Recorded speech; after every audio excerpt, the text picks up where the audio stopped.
नमस्कार। स्वागत है हमारे संस्कृत सारथी प्लेटफॉर्म पर। और हम चर्चा कर रहे थे कारक प्रकरण के विषय में। पहला वीडियो हम डाल चुके हैं जिसमें हमने अपादान कारक तक अध्ययन कर लिया था। कारक होता है क्रिया का कारण या क्रिया का निमित्त, या कारक को हम हेतु भी कह सकते हैं। किसका हेतु? क्रिया का हेतु। कारक टोटल होते हैं 6 में से हम अपादान कारक को हम पढ़ चुके हैं, जिसके हम सूत्र बस निकलेंगे, आपको समझाऊंगा नहीं। जैसे पहला सूत्र है कारके, और इसके बाद दूसरा सूत्र है आपका ध्रुवम अपाई अपादानम, ये भी अपादान संज्ञा करता है। फिर भीत्रार्थानम भयतु, भय का जो कारण होता है उसकी अपादान संज्ञा होती है। उसके बाद है पराजय असोढ़, जो चीज़ हमसे सहन नहीं होती, जिससे हम पराजित हो जाते हैं, उसकी अपादान संज्ञा होती है। वारणार्थानाम ईप्सितः, जो ईप्सित होता है उसकी अपादान संज्ञा होती है। लेकिन हटाने अर्थ में अंतर्दव येन अर्दर्शनम इच्छति, छिपने के अर्थ में जब हम जिससे छिपना चाहते हैं उसकी अपादान संज्ञा होती है। आख्याता उपयोगे, जब नियम पूर्वक हम विद्या पढ़ते हैं तो जो आख्याता होता है, जो पढ़ाने वाला होता है, उसकी अपादान संज्ञा होती है। जनी कर्तुः प्रकृति, जब जन माने उत्पन्न होना, जन धातु का जब प्रयोग करेंगे तो जन धातु का जो कर्ता होगा, उस कर्ता की जो प्रकृति होगी, जो कारण होगा, उसकी अपादान संज्ञा होती है।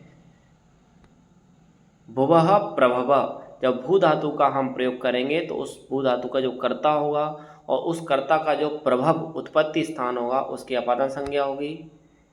उसके बाद हम यहाँ तक पढ़ चुके थे, अब हमको पढ़ना है यहाँ से। हाँ, एक बात और समझ लें, जहाँ जहाँ अपादान संज्ञा होगी वहाँ पे विभक्ति होगी पांचवी।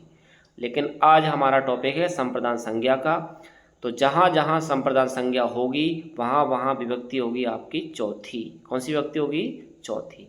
अभी यहाँ से आपका प्रकरण शुरू हुआ संप्रदान संज्ञा का। कारक प्रकरण है, कारक प्रकरण के अंदर अपादान संज्ञा हम पढ़ चुके।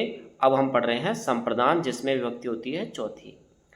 ददाति कर्मणा यम अभिप्रेति, ये यहाँ पे एक्स्ट्रा लिखा हुआ है। पूरा सूत्र ये है, कर्मणा यम अभिप्रेति स संप्रदानम। कर्मणा यम, जिसको अभिप्रेति चाहता है, स संप्रदानम, वह संप्रदान होता है। कर्मणा का मतलब है यहाँ पे क्रिया, तो क्रिया के द्वारा, देना क्रिया के द्वारा जिसको हम चाहते हैं उसकी होगी संप्रदान संज्ञा। जैसे ददाति कर्मणा, देने रूपी जो कर्म है उसके द्वारा हम जिसको, यम अभिप्रेति, जिसको हम चाहते हैं, जिसको देते हैं, सकारकम संप्रदान संज्ञकम भवति, उसकी संप्रदान संज्ञा होती है। अनवर्थक संज्ञा विज्ञाना ददाति कर्मणा इति विज्ञायते। अच्छा, ये ददाति कर्मणा कहाँ से आया? ये तो सूत्र में नहीं है। कर्मणा यम परिसर, क्योंकि संप्रदान अच्छी प्रकार से दान, तो यहीं से ददाति कर्म आ गया है। अनवर्थक संज्ञा विधान विज्ञान होने से ददाति कर्मणा ये हमको जोड़ लेना है। जैसे उपाध्यायाय गाम ददाति, उपाध्याय को, गुरु को गाय देता है। अब यहाँ ध्यान देना, गुरु को गाय देता है, तो देना क्रिया के द्वारा, गाय दे रहा है तो गाय को देना, देना क्रिया के द्वारा वो गुरु को चाहता है, इसलिए गुरु की क्या हुई? गुरु की हुई संप्रदान संज्ञा। और जिसकी संप्रदान संज्ञा होगी उसमें विभक्ति कौन सी होगी? चौथी। इसलिए गुरु की संस्कृत होती है उपाध्याय, और उपाध्याय में चौथी विभक्ति लगा दी तो बन गया उपाध्यायाय। गाम ददाति, गाय देता है। माणवकाय भिक्षाम ददाति, माणवक बोलते हैं बालक को, शिशु को, तो माणवकाय बच्चे को भिक्षा देता है, भीख देता है। तो भीख देने की क्रिया के द्वारा वो बच्चे को चाहता है, तो इसीलिए माणवक, माणवक होता है बच्चा, और इसकी हो गई संप्रदान संज्ञा, इसलिए इसमें चौथी विभक्ति लगी तो माणवका। इस प्रकार से आप ये समझेंगे। तो ददाति क्रिया के द्वारा कर्ता जिसको चाहता है उसकी होती है संप्रदान संज्ञा, और संप्रदान संज्ञा में कौन सी विभक्ति होती है? चतुर्थी। किस सूत्र से? सूत्र है आपका चतुर्थी संप्रदाने। ये बेसिक प्रश्न बहुत बार आते रहते हैं। चतुर्थी संप्रदाने से चतुर्थी विभक्ति होती है, और संप्रदान संज्ञा किससे होगी? इस सूत्र से, कर्मणा यम अभिप्रति सा संप्रदानम। पहले ये संज्ञा करेगा, फिर चतुर्थी संप्रदान है उसमें चौथी विभक्ति करेगा। आगे चलते हैं।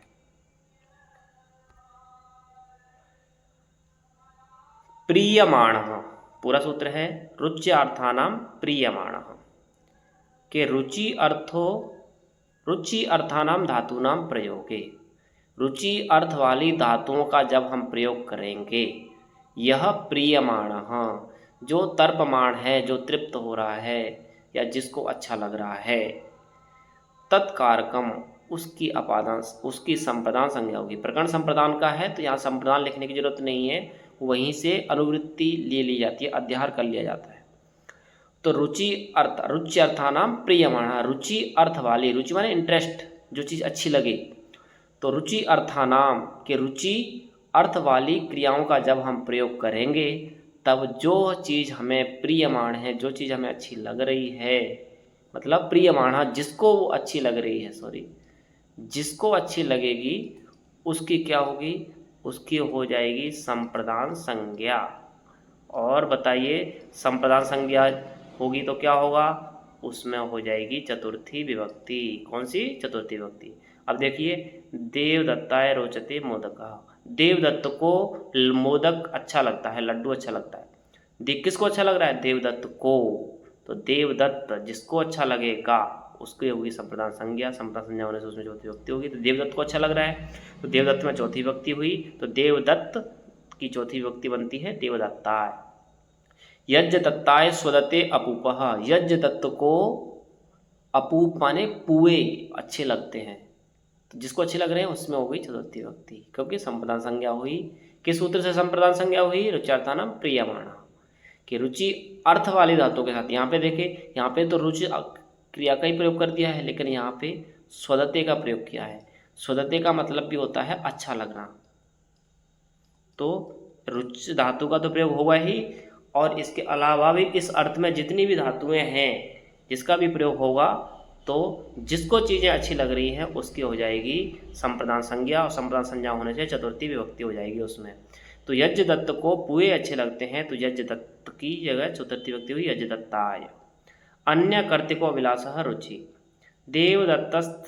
देवदत्तस्य अभिलाषस्य अत्र मोदकः कर्ता। चलिए इसको छोड़ते हैं, आगे चलते हैं।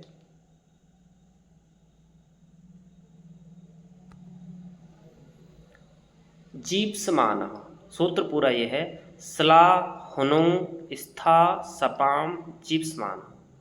अलग अलग पदच्छेद देख लेते हैं। श्लाघ माने प्रशंसा करना, हुनुंग माने निंदा करना, स्था माने रुकना, और सप माने श्राप देना, कह सकते हैं सपति। जीप्समानः ज्यपयितुम इष्यमाणः, बताने वाला।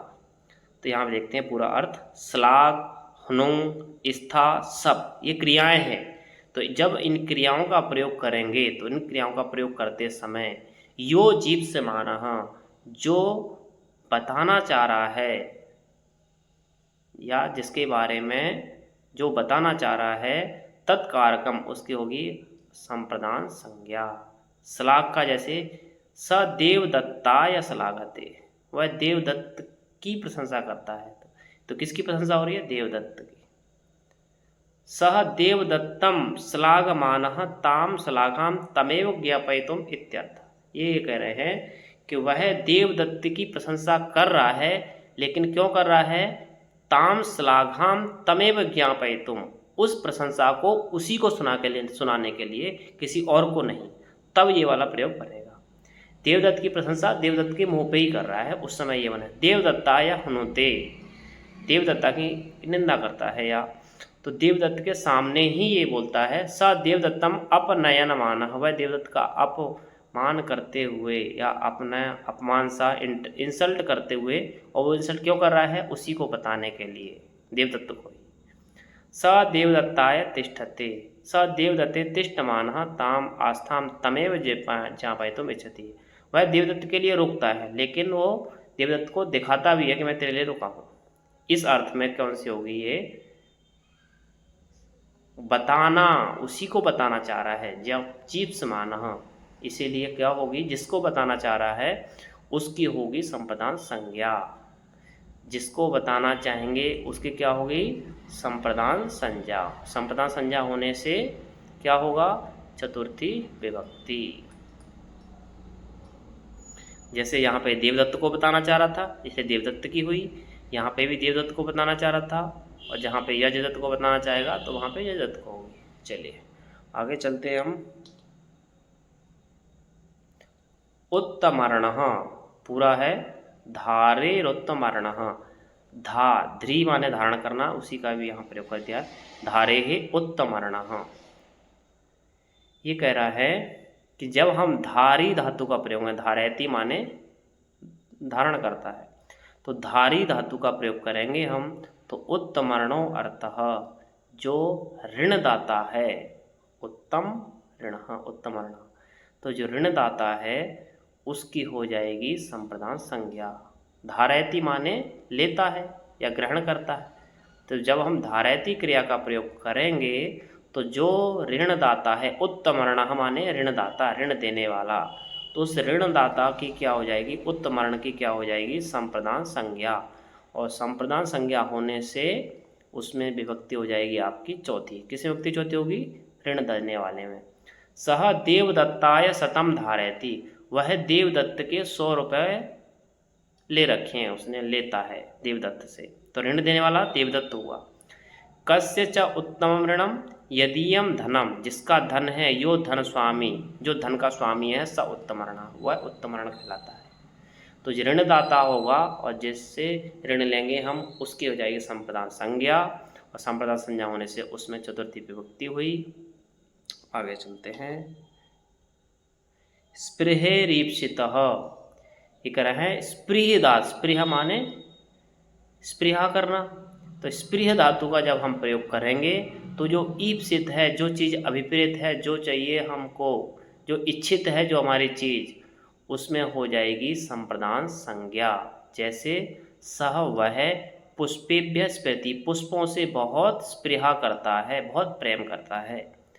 पुष्प उसको बहुत अच्छे लगते कह सकते हैं इनडायरेक्टली, लेकिन यहाँ पे स्पृहा करता है मतलब उसे प्रेम करता है, उसे लगाव है उन चीज़ों से। सब पुष्पेभ्य स्पृहति, तो जिससे ईप्सित, उसको इच्छित, अच्छी चीज़, अभिप्रेत क्या उसका, इच्छित क्या चीज़ है उसकी, फूल, फूल, तो उस फूल में हो जाएगी आपकी संप्रदान संज्ञा। और किस सूत्र से होगी ये, स्पृहे ईप्सितः, इसने बोला स्पृहा क्रिया का जब प्रयोग करेंगे तो जो चीज़ हमको अच्छी लग रही है, ईप्सित है, अभिप्रेत है जो हमारी चीज़, उसकी हो जाएगी संप्रदान संज्ञा। तो सब पुष्पेभ्य, वह फूलों से स्पृहा करता है, तो फूल हो गई संप्रदान संज्ञक, और फूल की संस्कृत हुई पुष्प, तो पुष्प में हो जाएगी आपकी चतुर्थी विभक्ति। तो पुष्प की पहली में होती है पुष्पाय एक वचन में, दूसरी में पुष्पाभ्याम, और बहुवचन में होता है पुष्पेभ्य। क्या होता है, पुष्पेभ्य। तो आपके ये चतुर्थी विभक्ति का ही ये सारे रूप हैं। सह फलेभ्य स्पृहयति, वह फलों को बहुत चाहता है, तो फल में हो गई आपकी कौन सी, चतुर्थी विभक्ति। क्यों, ईप्सित क्या है, अभिप्रेत क्या है उसका, फल, तो फल में चतुर्थी हुई, बहुवचन में फलेभ्य, एक वचन में होता तो फलाय होता। आगे यही संप्रदान का ही सारा प्रकरण चल रहा है अभी। क्रुद्ध द्रोह हिर्ष्या असूया अर्थानाम यम प्रतीकोप, यहाँ पे कुछ क्रियाएं गिना दी इन्होंने।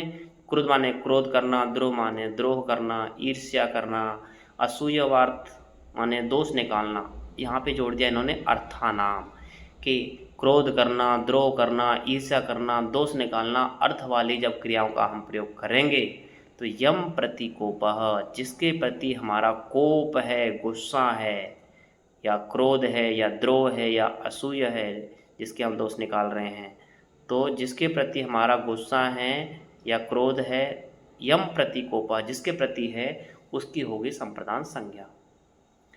क्रोध द्रोह ईर्ष्या असूय अर्थानाम धातुनाम प्रयोगे, कि जब हम क्रोध का, द्रोह का, ईर्ष्या का, असूय माने दोष निकालना, अर्थानाम धातुनाम प्रयोगे, इन क्रियाओं का डायरेक्ट प्रयोग तो कर ही सकते हैं, इन अर्थ वाली क्रियाओं का भी दूसरी क्रियाएं हैं वो इस अर्थ में, जैसे क्रोध माने गुस्सा करना होता है, लेकिन कुप माने भी गुस्सा करना होता है, कुप, तो कुप्यति उसका भी प्रयोग कर सकते हैं। तो इसका तो कर सकते हैं, इस अर्थ वाली दूसरी धातुओं का, दूसरी क्रियाओं का भी प्रयोग कर सकते हैं। शर्त यह है कि यम प्रतिकोपः, जिसके प्रति कोप हो, गुस्सा हो, उसकी हो जाएगी संप्रदान संज्ञा। ठीक है। क्रोध माने अमर्ष, द्रोह माने अपकार, ईर्ष्या माने अक्षमा, असूया माने गुणेषु दोषारोपणम। आगे चलते हैं हम। अच्छा, यहाँ पे उदाहरण दिए हुए हैं। जो क्रोध का दिया है, सह देवदत्ताय क्रुध्यति, वह देवदत्त से क्रोध करता है, गुस्सा करता है देवदत्त को। तो किसके प्रति गुस्सा है? देवदत्त। इसलिए देवदत्त में कौन सी विभक्ति हुई? चतुर्थी। क्यों? क्योंकि देवदत्त की पहले हुई इस सूत्र से, जिस सूत्र को हम पढ़ रहे हैं, इस सूत्र से हुई संप्रदान संज्ञा, और चतुर्थी संप्रदाने। कौन सा सूत्र? चतुर्थी संप्रदाने। इससे कौन सी विभक्ति हुई? कि जो चीज़ संप्रदान है, जिसका नाम संप्रदान रख दिया है, जिसकी संप्रदान संज्ञा हो गई, उसमें चतुर्थी विभक्ति कर दो। इसलिए देवदत्त में होगी चतुर्थी विभक्ति। स देवदत्ताय क्रुध्यति, वह देवदत्त से क्रोध करता है। स देवदत्ताय द्रुयति, वह देवदत्त से द्रोह करता है। अब यहाँ पे आ जाए, वह है मनीष से गुस्सा करता है। तो सह मनीष में चतुर्थी विभक्ति होगी, तो सह मनीषाय क्रुध्यति, वह मनीष से क्रोध करता है। इस प्रकार से ये बनेंगे। सह देवदत्ताय असूयति, देवदत्त की जगह हम ले लें कृष्ण। सह कृष्णाय असूयति, वह कृष्ण के दोष निकालता है या निंदा करता है। चलिए आगे चलते हैं। अब देखिए, संप्रदान संज्ञा का प्रकरण चल रहा था। सूत्र इससे पहले आया था कि क्रुद्ध, द्रोह वगैरह क्रियाओं का जब हम प्रयोग करें तो संप्रदान संज्ञा होगी, लेकिन शर्त एक आगे वाले सूत्र में रख दी कि उपसृष्टयोः कर्म। क्या रखी? कि जब हम क्रुद्ध और द्रोह, पूरा सूत्र पढ़ो, क्रुद्ध द्रोहो रूपसृष्टयोः कर्म, कि क्रुद्ध क्रिया है, द्रोह क्रिया है, जब हम इनका प्रयोग करें उपसृष्टयो, उपसर्ग लगा करके, जब हम क्रुद्ध और द्रोह दोनों क्रियाओं का प्रयोग कभी भी करें, लेकिन उसमें उपसर्ग लगा देंगे, तो वहाँ पे संप्रदान संज्ञा ना हो करके कौन सी संज्ञा होगी? वहाँ कर्म संज्ञा होगी। गुस्सा जिसके प्रति है, उसी अर्थ में संप्रदान ना हो करके क्या होगी? कर्म होगी। ये आपको ध्यान रखना पड़ेगा। हाँ, क्या होगा? उपसृष्टयोः, उपसर्ग युक्तयोः। यदि हम उपसर्ग लगा देंगे उन क्रियाओं में, क्रुद्ध में और द्रोह में, तो यम प्रतिकोपः, जिसके प्रति क्रोध था, हम वहाँ पे संप्रदान संज्ञा कर रहे थे पिछले सूत्र से, वहाँ संप्रदान संज्ञा ना हो करके कर्म, वहाँ कर्म संज्ञा होगी। और कर्म संज्ञा जहाँ भी होती है, वहाँ दूसरी विभक्ति का प्रयोग होता है। क्यों? क्योंकि सूत्र है कर्मणि द्वितीया, विभक्ति प्रकरण का सूत्र है कर्मणि द्वितीया, कि कर्म कारक में दूसरी विभक्ति होती है, तो वहाँ संप्रदान संज्ञा नहीं होगी, वहाँ पे होगी कर्म। कब? जब क्रुद्ध और द्रोह क्रियाओं से पहले उपसर्ग लगा करके प्रयोग करेंगे, तो वहाँ कर्म संज्ञा होगी और दूसरी विभक्ति लग जाएगी कर्म संज्ञा होने से। जैसे क्रुद्ध का एग्जाम्पल दिया, सह देवदत्तम अभिक्रुध्यति। अब देखो, क्रुद्ध का प्रयोग किया है, लेकिन उससे पहले अभी उपसर्ग लगा दिया। यहाँ पे अभी क्या लगा दिया? उपसर्ग। तो जब क्रुद्ध से पहले कोई भी उपसर्ग जुड़ जाएगा, तो देवदत्त में संप्रदान ना हो करके कौन सी संज्ञा होगी? वहाँ पे संज्ञा हो जाएगी आपकी कर्म, और कर्म संज्ञा होने से विभक्ति होगी कर्मणि द्वितीया से दूसरी। इसलिए देवदत्त में कौन सी विभक्ति हुई है? दूसरी, देवदत्तम। यदि ये सूत्र नहीं होता तो पिछले सूत्र से यह चतुर्थी विभक्ति होती। द्रोह का, सह देवदत्तम अभिद्रुयति, वह देवदत्त से द्रोह करता है, लेकिन देवदत्त में चौथी विभक्ति होती पिछले सूत्र से, लेकिन यहाँ उपसर्ग लगा दिया पहले द्रोह क्रिया से, इसलिए यहाँ पे विभक्ति हुई आपकी दूसरी, देवदत्तम, कर्म संज्ञा होकर के। आगे चलते हैं। राधिक्षोर यस्य विप्रश्नः, ये राध्री और ईक्ष, ये दो क्रियाएं हैं। यस्य विप्रश्नः, आगे समझते हैं हम। राधि और ईक्ष धात्वोः प्रयोगे, जब इन दोनों धातुओं का जब हम प्रयोग करेंगे, यस्य विषये विविधा प्रश्न क्रियते, जिसके बारे में बहुत सारे प्रकार के प्रश्न किए जाएंगे या किए जाते हैं, उसकी हो जाएगी आपकी संप्रदान संज्ञा। जैसे सह देवदत्ताय राध्यति, वह देवदत्त के बारे में पूछती है। तो जिसके विषय में भी प्रश्न, यस्य विषय पृच्छते उसको बोलते हैं विस्प्रश्न। तो जिसके विषय में प्रश्न पूछा जाएगा, प्रश्न किए जाएंगे, उसके होंगे संप्रदान संज्ञा। तो संप्रदान संज्ञा होने से चतुर्थी विभक्ति। तो वह देवदत्त के बारे में पूछता है। स देवदत्ताय राध्यति, स देवदत्ताय ईक्षते, वह देवदत्त के बारे में देखता है। नैमित्य कहा पृष्ठः सन देवदत्तस्य भाग्यम पर्यालोचयति इत्यर्थः। चलिए आगे चलते हैं हम। तो राधीक्ष और ऐसे विप्रश्न कहा इन्होंने। राधि और ईक्ष, राध माने कहना या पूछना भी कह सकते हैं, और ईक्ष माने निरीक्षण करना, राध्यति माने पूछना। तो जब हम इन दोनों क्रियाओं का प्रयोग करेंगे तो जिसके विषय में प्रश्न पूछे जाएंगे उसकी होगी संप्रदान संज्ञा। संप्रदान संज्ञा होने से उसमें चतुर्थी विभक्ति हो जाएगी, चतुर्थी संप्रदान सूत्र से। आगे चलते हैं। अब यहाँ पे सूत्र, हमारा ये सूत्र यहाँ पे था, स्क्रीन पे अभी लगाया है।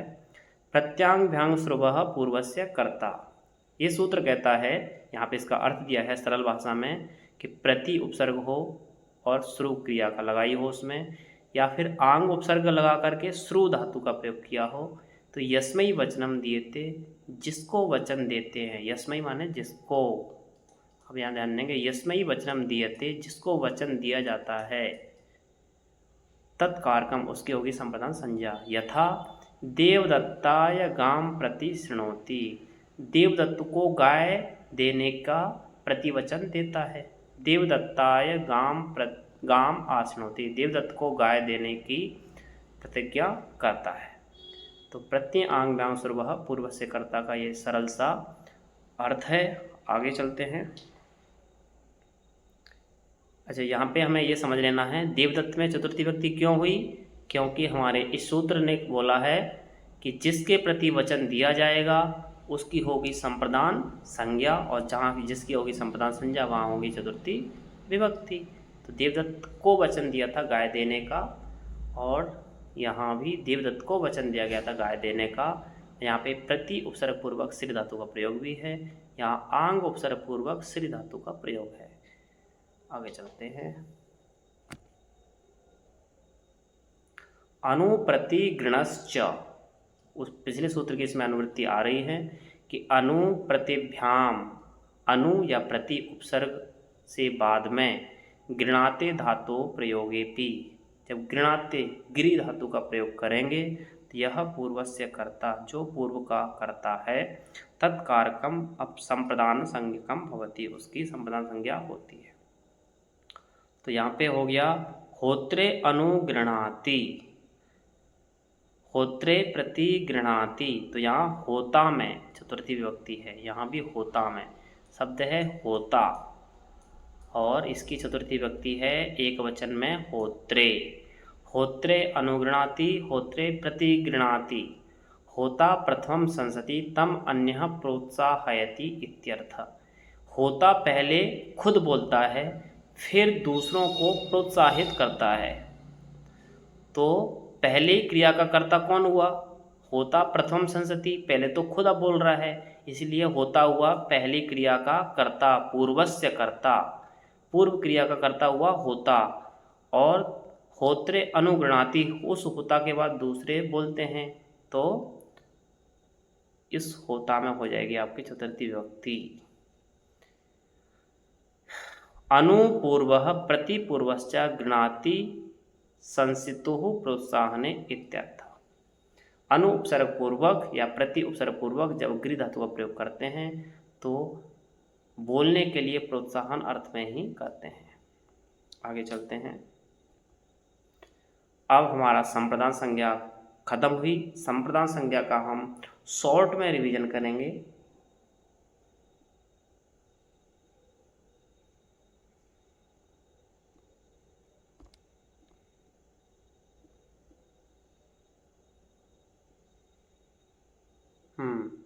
कर्मणा यम अभिप्रेति यम संप्रदानम, इसका बेसिक अर्थ ये है कि जिसको देते हैं उसकी होती है संप्रदान संज्ञा। उपाध्याय गाम, उपाध्याय को गाय देते हैं तो उपाध्याय की हो गई आपकी संप्रदान संज्ञा। अगला है रुच्यार्थानाम प्रियमाणः, जिसको चीज़ें अच्छी लगती हैं, जैसे यजदत्त को लड्डू अच्छे लगते हैं, उस यजदत्त की हो जाएगी संपदान संज्ञा। श्लाघ्नुस्था सपाम जीप समान, इसमें जब हम इन क्रियाओं का प्रयोग करेंगे, प्रशंसा करना, निंदा करना और रोकना और प्रतिज्ञा, सपना माने सप्ते माने बोलना, जब इनका प्रयोग करेंगे तो जीप समाना, जिसको हम बताना के लिए ये सब चीज़ें करेंगे उसी की हो जाएगी संप्रदान संज्ञा। अब है धारेरुत्तमर्ण, कि धारयति धातु का जब हम प्रयोग करेंगे तो जो ऋण दाता है उसकी हो जाएगी संप्रदान संज्ञा। देवदत्ताय सतम धारयति। स्पृह रीप्सितः, जो चीज़ हमें अच्छी है हमारे लिए उसकी हो जाएगी, जो चीज़ हमें जिससे हमें स्पृहा है उसकी हो जाएगी संप्रदान संज्ञा। फूलों से स्नेह है, फलों से स्नेह है, तो इनकी हो जाएगी आपकी संप्रदान संज्ञा।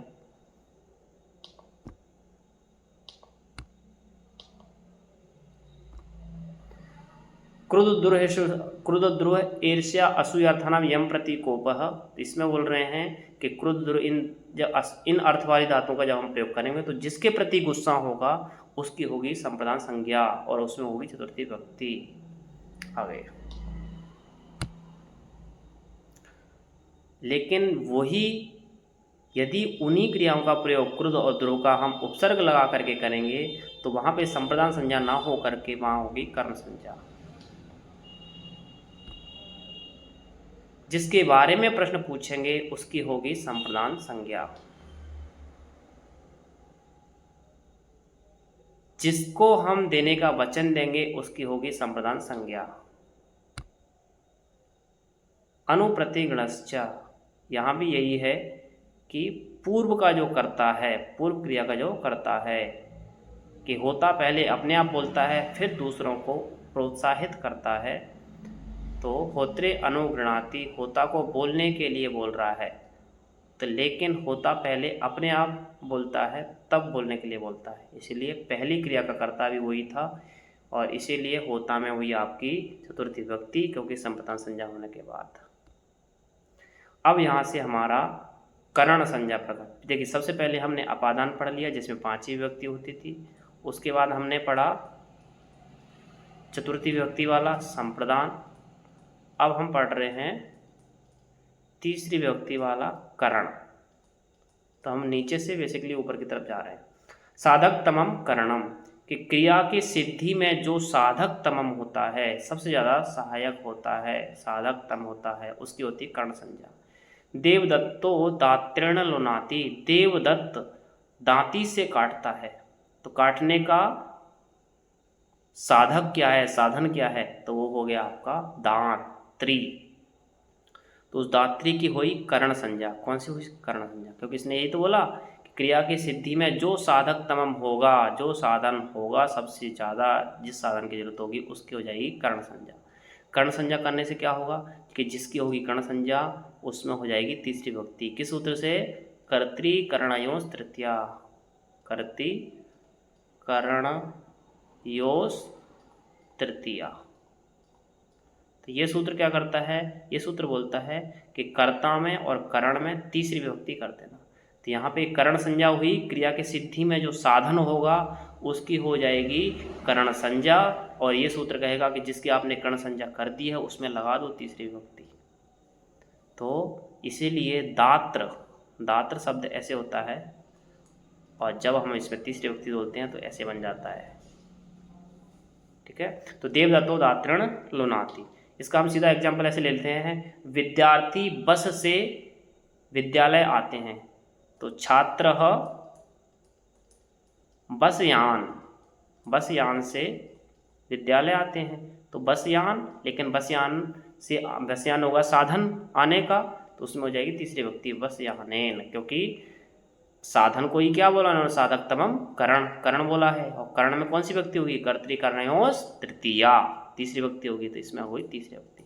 तो छात्र बस यानेन विद्यालयम आगच्छति, छात्र बस के द्वारा या बस यान से विद्यालय आता है। देवदत्तो परस, यजदत्तो परसुना छिनत्ति, यजदत्त परशु से भाले से क्या करता है, या फरसे से क्या करता है, काटता है।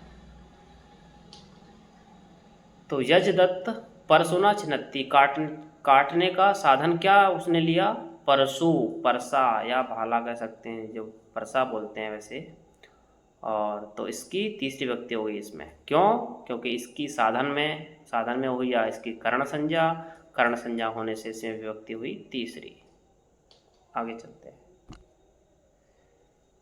अब ये कह रहा है दिवह कर्म च, ये कह रहा है ठीक है कि आप साधन जो चीज़ है साधक तम है उसको कर्ण संज्ञा कर लो, लेकिन जब आप दिव धातु का प्रयोग कर, दिवह कर्म च, जब आप दिव धातु का प्रयोग करोगे तब कर्म संज्ञा भी कर लेना उसकी, मतलब कर्म संज्ञा भी होगी कर्ण भी होगी, दोनों होगी। दिव धातु प्रयोगे, जब दिव धातु का प्रयोग करोगे तो यद साधक तमम, जो साधक तमम होगा, क्रिया की सिद्धि में जो साधन होगा उसकी कर्म संज्ञा भी हो जाएगी और कर्ण भी हो जाएगी, दोनों होंगी।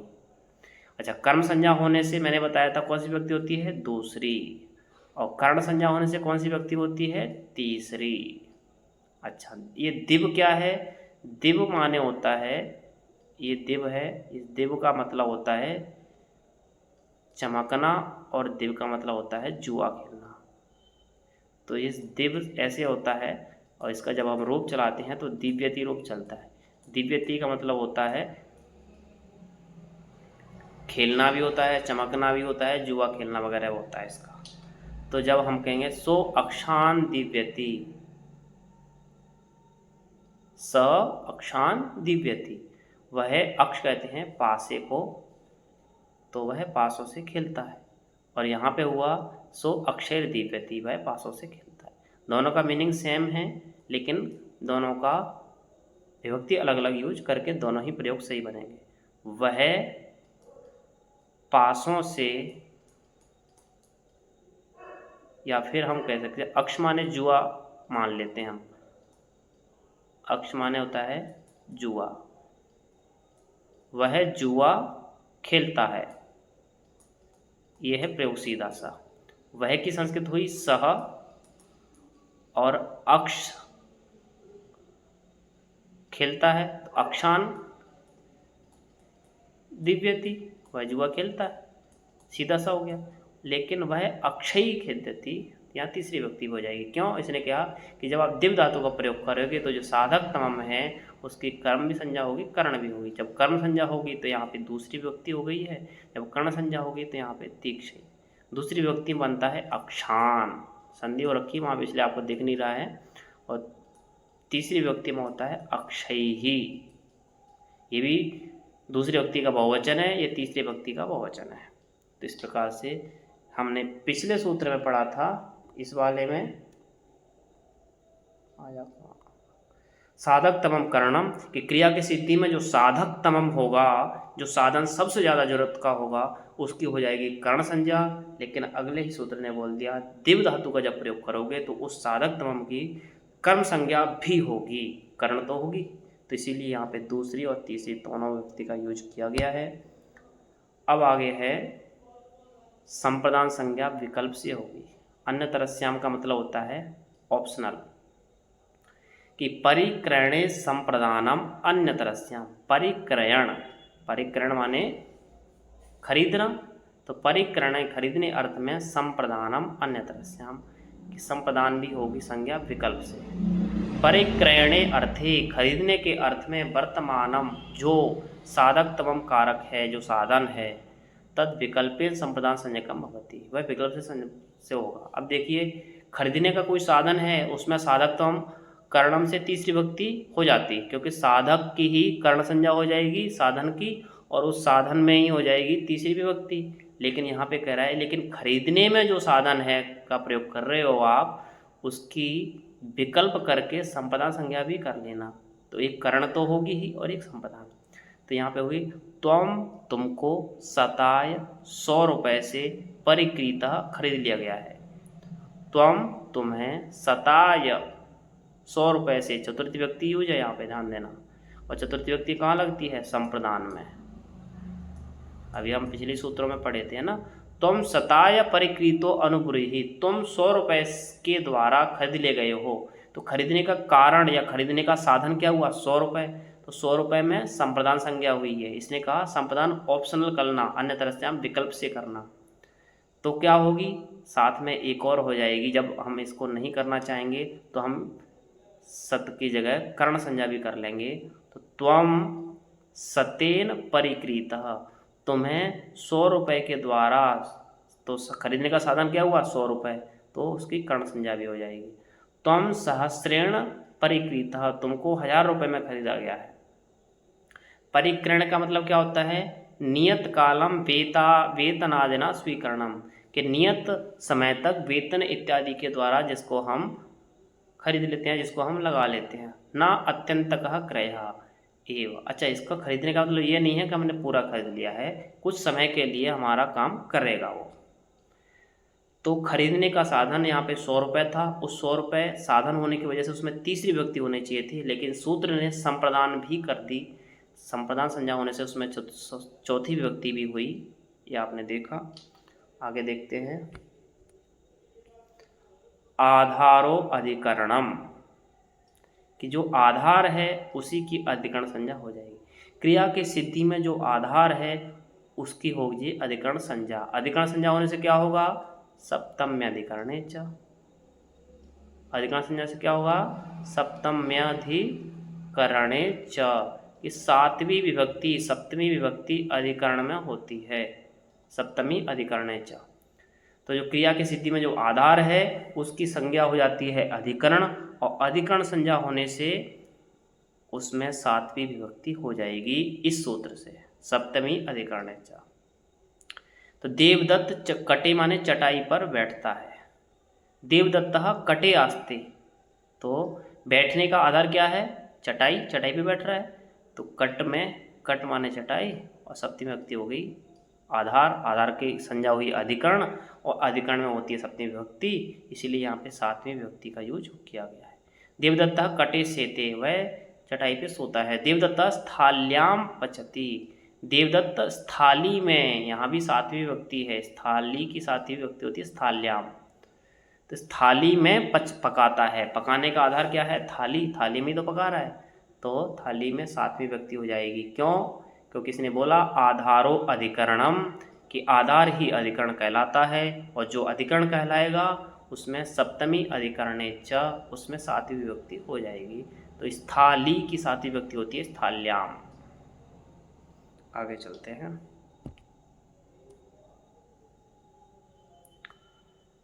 अधिसिंह स्थासाम कर्म, उसने बोला था कि आधार को ही अधिकरण बोलते हैं, लेकिन अधि उपसर्ग पूर्वक, अच्छा यहाँ से समझते हैं, अधि उपसर्ग लगाया हो और उसके बाद हमने सींग माने सोना, स्था माने रुकना बैठना, और आस माने बैठना। सींग सोना, स्था रुकना बैठना, आस माने बैठना।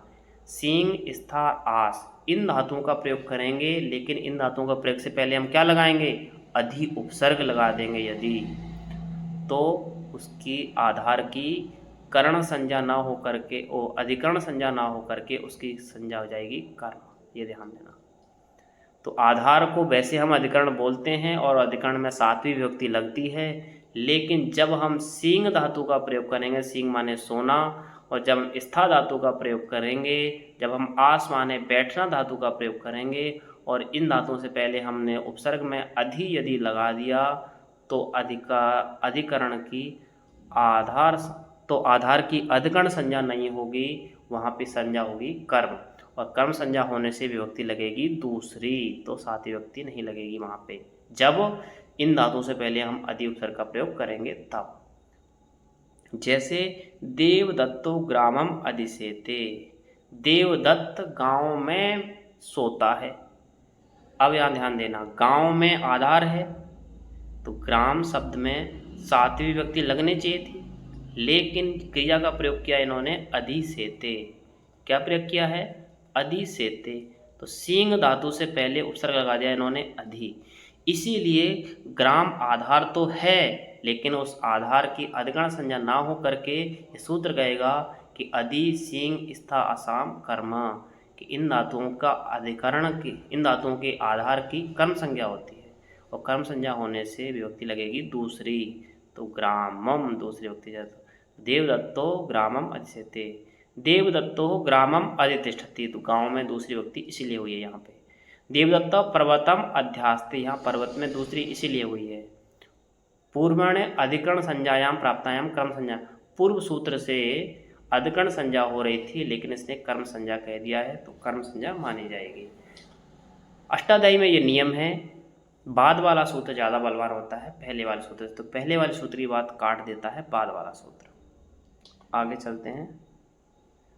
अभिनिवेश्च, इसने भी कर्म संज्ञा का प्रकरण है, ये भी कर्म संज्ञा का प्रकरण नहीं है, प्रकरण आधार वाला है, लेकिन ये भी आधार की अधिकरण संज्ञा नहीं होने देता है, ये भी कर्म संज्ञा करता है। जैसे बोल रहा है अभिनिभ्याम, ये बोल रहा है अभि उपसर्ग हो और नी उपसर्ग हो। अभिनिभ्याम परस्य, उसके बाद में विष धातु हो, कौन सी हो? विष धातु। अभि उपसर्ग के बाद विष धातु हो या नी उपसर्ग के बाद विष धातु हो, तो जो आधार आएगा ना वाक्य में, उस आधार की अधिकरण संज्ञा नहीं होगी, क्या होगी? कर्म संज्ञा होगी उसकी। जैसे देवदत्त देवदत्त गांव में निवास करता है या गांव में प्रवेश करता है। गांव में तो आधार है और आधार में होती है अधिकरण संज्ञा, और अधिकरण संज्ञा होने से सातवीं विभक्ति होती है, लेकिन इसने बोला कि अभिनिव, तो इसने विष धातु से पहले अभि और नी उपसर्ग का प्रयोग कर दिया है, तो इस गांव का आधार होने के बाद भी इसकी अधिकरण संज्ञा ना हो करके इसकी संज्ञा होगी कर्म, और कर्म संज्ञा होने से विभक्ति लगेगी दूसरी, इसलिए ग्राम में दूसरी विभक्ति लग करके ग्रामम अभिनिवेशते। पूर्व सूत्र से अधिकरण संज्ञा प्राप्त होने पर भी कर्म संज्ञा का विधान किया गया है। एक सूत्र और है उपानवध्यांग वशः, ये कह रहे हैं उपसर्ग हैं ये, उप अनु अधि और आंग, कितने उपसर्ग हो गए? उप अनु अधि आंग, इनके बाद में वश धातु का प्रयोग करें तो जो आधार था उस आधार की अधिकरण संज्ञा नहीं होगी, उसकी हो जाएगी कर्म संज्ञा। तो उप उपसर्ग पूर्वक, जैसे ग्रामम उपवसति सेना, गांव में सेना रहती है, ग्रामम। उप उपसर्ग पूर्वक वस धातु का प्रयोग किया, उप उपसर्ग पूर्वक वस धातु को जब प्रयोग करेंगे तो आधार की हो जाएगी कर्म संज्ञा। तो ग्रामम में दूसरी विभक्ति इसीलिए हुई है क्योंकि कर्म संज्ञा होने से विभक्ति लग गई दूसरी, और यही कर्म संज्ञा नहीं होती तो आधार है, और आधार की होती है संज्ञा अधिकरण, तो सातवीं विभक्ति लगती ग्रामे, लेकिन इसने कर्म संज्ञा बोली है तो कर्म संज्ञा में दूसरी विभक्ति लगेगी। अनु उपसर्ग पूर्वक वस धातु का प्रयोग, जैसे अनुवसति, और अनु उपसर्ग पूर्वक वस धातु, अनु उपसर्ग पूर्वक वस धातु का प्रयोग करेंगे तो गांव की हो जाएगी, गांव आधार होने के बाद भी उसकी कर्म संज्ञा होगी, अधिकरण संज्ञा नहीं होगी। ऐसे ही आप इन उदाहरणों को देखें।